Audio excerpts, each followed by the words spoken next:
салому алейкум дӯстони азиз, худованд нигаҳбонтон боша бародарони меҳрубон. Ин машина мебинӣ якташ Toyota ва Opel дар шаҳри Душанбе. Дӯстони меҳрубон дар Тоҷикистон ҳастанд. Ин суратҳошо ба навбат мемонам.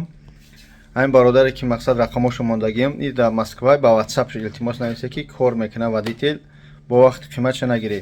Мошиноро нархҳои хуб ту метиҳам, баъд бо як замини дига фурӯшӣ доранд.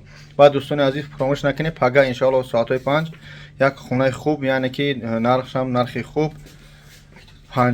Панҷини сотиқа яка? Не чи ҳафта чанд сотиқа иншоалло пага вегаи вай меброя. Акам ба очират бомонем дӯстони меҳрубон.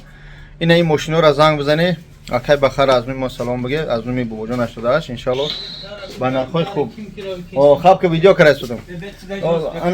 Не хулоса аз ин ки дӯстони азиз харидорӣ кунед. Хош ки мо видеоро набардом. Ҳамин хел деҳқонӣ мегӯм, ин ҳамин деҳқонӣ ҳам бидуред дӯстон, мошиноро харидорӣ кунед. Ин рақамош дар таҳт мондагӣ дар WhatsApp нависед. Ассалому алейкум ва раҳматуллоҳ.